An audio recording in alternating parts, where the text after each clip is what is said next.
রাত তখন 10টা বাজে। মাকে নিয়ে অংশিকা সিরাতপুরের দিকে যাচ্ছিল। মা, আমি এই সময় তোমার উপর একদম খুশি না। আমি শরীদপুর নিজের বন্ধুদের সাথে যেতে চাইছিলাম, কিন্তু তুমি আমাকে সেখানে নিয়ে যাচ্ছ। সোনা, তুমি তোমার বন্ধুদের সাথে আড্ডা দাও, আমি ঘুরতে বারণ করছি না, কিন্তু অচেনা জায়গায় তোকে একা রেখে যাওয়াটা আমার মন মানছে না।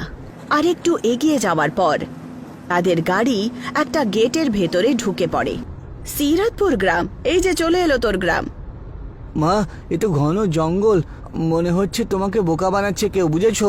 তুই বেশি বলিস না সঞ্জু, এই গ্রামটা আমার বন্ধুরা বেছে নিয়েছে, আমি এক্ষুনি কল করছি। অংশিকা তার বন্ধু চারুকে কল করে। আরে চারু, আমাদের গাড়ি সবে গেটে ঢুকেছে, কিন্তু এখানে তো শুধু জঙ্গল আর জঙ্গল।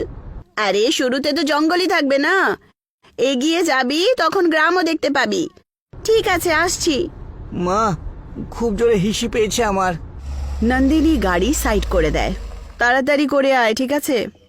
সঞ্জু গাড়ি থেকে নেমে জঙ্গলের একটু ভেতরে গিয়ে একটা গাছের তলায় টয়লেট শুরু করে। দেখো দেখো, ওই গাছটা কি সুন্দর, চাদর গায়ে নিয়ে কেউ দাঁড়িয়ে রয়েছে নাকি? তক্ষুনি সে অনুভব করে যে তার কাঁধে কিছু একটা ঝরছে। চোখ তুলে তাকাতেই সে ভয়ের চোটে চোখ ছলছল করে ওঠে। গাছের ডালে উল্টো হয়ে ঝুলছিল একটি মৃত মেয়ে। তার চুল থেকে রক্ত ঝরছিল এবং মাটিতে পড়ছিল। সঞ্জু দৌড়ে দৌড়ে গাড়িতে উঠে বসে। সঞ্জু, কি হয়েছে সোনা? মা, তাড়াতাড়ি চলো, তাড়াতাড়ি পালিয়ে চলো এখান থেকে। সঞ্জুকে ভয় পেয়ে দেখে নন্দিনী তাড়াতাড়ি গাড়ি থেকে এগিয়ে যায়। সঞ্জুর চোখে এখনো সেই ভয়ঙ্কর আওয়াজ ছিল। গাছ থেকে ঝুলে থাকা মেয়ে আর চুল থেকে ফোঁটা ফোঁটা রক্ত। তাদের গাড়ি একটা চৌরাস্তায় থামে। এখন তাদের গাড়ি থেমে কিছু সেকেন্ডই হলো, তক্ষুনি কিছু লোক তাদের কাছে জড়ো হয়। তা আপনি কি নন্দিনী ম্যাম? হ্যাঁ, আমি নন্দিনী, আর এটা আমার মেয়ে অংশিকা।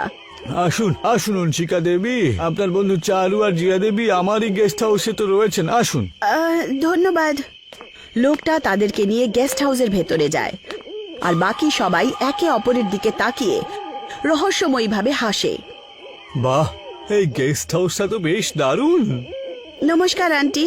নমস্কার বাবু, তোমরা ছুটি কাটানোর জন্য এই গ্রামটাই খুঁজে পেলে, অন্য গ্রাম খুঁজতে পারলে না?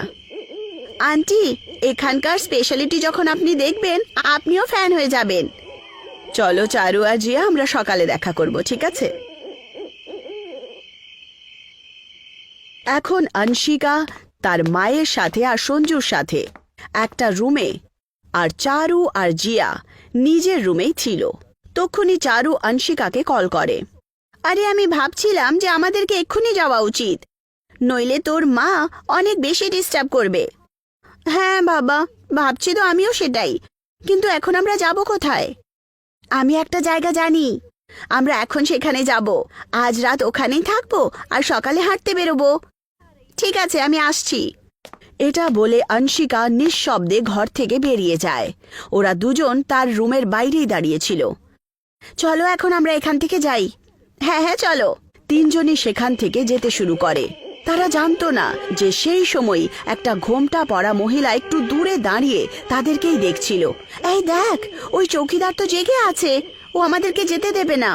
ভয় পেও না বাচ্চারা, তোমাদেরকে আমি আটকাবো না। আঙ্কেল, আমরা এত আস্তে কথা বলছিলাম, আপনি আমাদের কথা কি করে শুনলেন? বাচ্চারা, গ্রামের লোকজনের কান খুব প্রখর, তোমরা চিন্তা করো না তো, যেখানে যেতে চাও তোমরা যেতে পারো। থ্যাংক ইউ আঙ্কেল, আপনি খুব ভালো। ওরা তিনজনই খুশি হয় আর ওখান থেকে চলে যায়। আর তাদের যাওয়া মাত্রই সেই লোকটা রহস্যময়ীভাবে হাসতে শুরু করে আর বলে, আরে এখান থেকে না বেরুলে পরে ওর খিদে কমবে কি করে?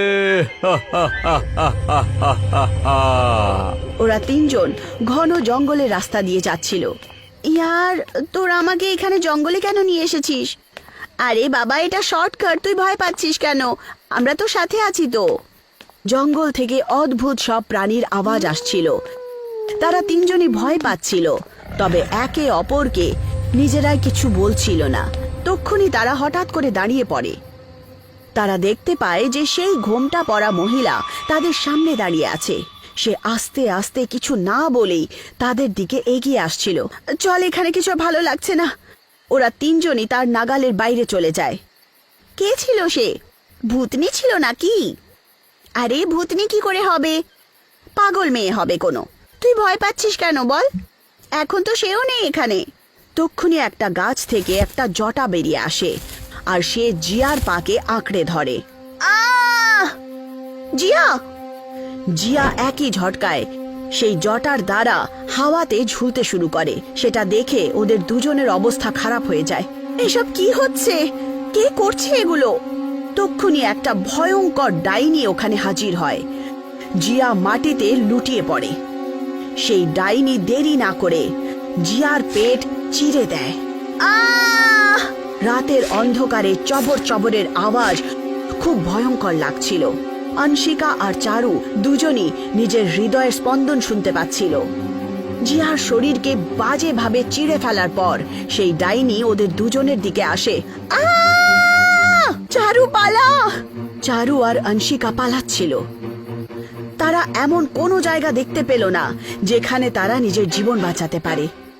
তক্ষুনি তারা একটি গুফা দেখতে পায় আর তারা কিছু ভাবনা চিন্তা না করে তার ভেতরে চলে যায়। তোমরা দুজন আমার থেকে বাঁচতে পারবে না।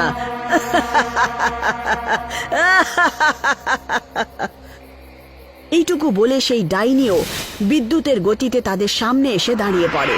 দুজনেরই নিঃশ্বাস বন্ধ হয়ে যায়। তারা সেই ডাইনিকে ভয়ের চোখে দেখছিল। তক্ষুনি দুজন অঘোরী সেখানে আসে আর তাকে দেখে দুজনেরই আরো ভয় লাগে। এদিকে নন্দিনী এখনো অজ্ঞাত স্বরে ঘুমোচ্ছিল। তক্ষুনি সেই ঘোমটাওয়ালা মহিলা সেখানে চলে আসে। তখন তার চোখ পড়ে পাশের বিছানার দিকে। তখন সে সঞ্জুকে একা পায়। আরে অনশিকা কোথায় গেল? সঞ্জু ওঠ! নন্দিনী সঞ্জুকে নিয়ে ঘর থেকে বেরিয়ে আসে। সে সেই একই লোককে দেখতে পায়। শুনুন, আমার মেয়ে আমার রুমে নেই। আপনি জানেন কোথায় গেছে? না, আমি তো দেখিনি ওদেরকে। আরে তুমি তো জেগে আছো, এটা কি করে সম্ভব? ওরা এখান থেকে বেরিয়েছে আর তুমি ওকে দেখোনি? তক্ষুনি নন্দিনীর কি যেন হলো। সে সেই লোকটার গলা চেপে ধরে আর তাকে হাওয়ায় ওপরে তুলে ধরে। তাড়াতাড়ি বল, অনশিকা কোথায়? বল, নয়তো তোকে শেষ করে ফেলবো। আরে বাবা, বলছি আমাকে আগে নামিয়ে দাও বলছি। তক্ষুনি হঠাৎ করে নন্দিনী নর্মাল হয়ে যায়। লোকটা মাটিতে পড়ে যায় আর নন্দিনী অবাক হয়ে তার দিকে তাকায়। একটা ডাইনি বহু বছর ধরে আমাদের গ্রামে এসেছে। ও প্রতি সপ্তাহে একটা মেয়েকে তুলে নিয়ে চলে যায়, তারপর তাকে শেষ করে দিয়ে ওর লাশটাকে গাছে ঝুলিয়ে দেয়। ওর জ্বালায় খুব মরছি আমরা। আমাদের গ্রামে একজন মহান তান্ত্রিক ওর সাথে কথা বলে। আমার দুটো এমন মেয়ে চাই যার কাঁধে একটা কালো চিহ্ন থাকবে। ওই দুজনের বলি দেওয়ার পর আমার শক্তি বেড়ে যাবে আর আমি সব সময়ের জন্য যুবতী আর সুন্দর হয়ে উঠব। যতক্ষণ আমি সেই দুটো মেয়েকে খুঁজে না পাই ততক্ষণ আমি এইভাবেই প্রত্যেকটা লোককে মারতে থাকবো। তখন থেকে সেই মেয়ে দুটোকে আমরা খুঁজছিলাম। একটা মেয়েকে তো পেয়েও গিয়েছিলাম, আর তখন আমরা ওকে ওই ডাইনির হাতে তুলেও দিই। ওই ডাইনি তার বলি দিয়ে দেয়। আর এখন দ্বিতীয় মেয়েটাও খুঁজছিল সে। যখন আপনার মেয়ে ওই গ্রামে এসেছিল তখনই ওর কাঁধে ওই চিহ্নটা দেখে নিয়েছিলাম। সেই জন্য ওই ডাইনির হাতে তুলে দিতে যাচ্ছিলাম আমরা। কিন্তু আপনার মেয়ে নিজে থেকে নিজের বন্ধুদের সঙ্গে এখান থেকে বেরিয়ে গিয়েছেন। সমস্ত কাহিনী শোনার পর নন্দিনী প্রচন্ড ঘাবড়ে যায়। সে সেই সময় গেস্ট হাউস থেকে বেরিয়ে গুফার দিকে রওনা দেয়। বুঝতে পারছি না সেই শক্তি কি করে পেলাম আমি। যখন থেকে এসেছি কিছু না কিছু হচ্ছেই। এদিকে নন্দিনীকে একটি খুঁটির সঙ্গে বেঁধে রাখা হয়। ডাইনি দুটো অঘোরীকে নিয়ে পুকুরের সামনে বসেছিল। সে বারবার মন্ত্র উচ্চারণ করত। তক্ষুনি একজন অঘোরী দাঁড়ায় আর সে অনশিকাকে খুঁটি থেকে খুলে ডাইনির সামনে ফেলে দেয়। ডাইনি তার হাতে থাকা ছুরিটা তুলে নেয় আর অনশিকাকে আক্রমণ করতে যায়।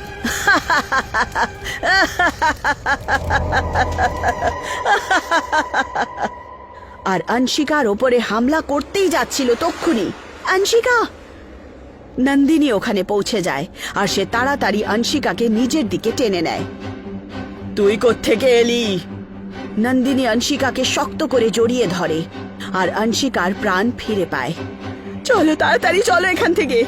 সে অংশিকাকে নিয়ে পালাতেই যাচ্ছিল, দুজন অঘরী তক্ষুনি দাঁড়িয়ে পড়ে আর তারা দুজনকে আলাদা করে দেয়। অংশিকা, মা! এই দুজন অঘরী নন্দিনীকে গুফার বাইরে বের করে দেয়। নন্দিনী একটা পাথরে ধাক্কা খায় আর তার মাথা ঘুরতে থাকে। তক্ষুনি সেই ঘোমটাওয়ালা মহিলা তার সামনে আসে। সে নন্দিনীর একদম কাছে চলে আসে আর তারপর হঠাৎ করে ধুঁয়ো হয়ে তার শরীরে ঢুকে যায়। ভেতরে ডাইনি এখনো অংশিকাকে বলি দিতে যাচ্ছিল, তক্ষুনি নন্দিনী ওখানে পৌঁছায়। মেরে দাও ওদের! দুজন অঘরী নন্দিনীর দিকে এগিয়ে যায়। এইবার নন্দিনী দুজন অঘরীকে ধরে আর তাদের গলা টিপে ধরে। তাদের দুজনের মুখ দিয়ে রক্ত বেরোয় আর তারা মারা যায়। নন্দিনী ওদেরকে ছেড়ে দেয় আর এখন সে সেই ডাইনির দিকে দৌড়ায়। এখন প্রথমে তোকেই মারবো। তক্ষুনি নন্দিনীর দেহ থেকে সেই আত্মা বেরিয়ে আসে। তাকে দেখে ডাইনি ভয়ানকভাবে ভয় পেয়ে ওঠে। তুই এখানে কি করে এলি? আমি তোর এই গুফার ভেতরে ঢুকতে পারতাম না, তাই আমি নন্দিনীর শরীরে ঢুকে গেলাম। আমি তোকে শেষ করে দিতে এসেছি। এটা শুনে ডাইনি অবাক হয়ে যায়। সেই আত্মা চাকুটা তুলে নেয় আর ডাইনির গলার একেবারেই দেহ থেকে আলাদা করে দেয়। ডাইনির শরীরে আগুন জ্বলতে শুরু করে আর সে শেষ হয়ে যায়। কে তুমি? আমি এক মা। আমার মেয়ের সাথে 2 মাস আগে এখানে এসেছিলাম। গ্রামের লোকেরা তাকে ডাইনির হাতে তুলে দিয়েছিল এবং তাকে বাঁচাতে বাঁচাতে আমিও মারা যাই। কিন্তু আমি এই প্রতিজ্ঞা নিয়েছিলাম যে আমি এই ডাইনিকে হত্যা করব এবং পৃথিবী থেকে যাব। আর একে কেবল সেই সময়ই হত্যা করা যেতে পারে যখন সে তার শেষ বলি নেবে। কিন্তু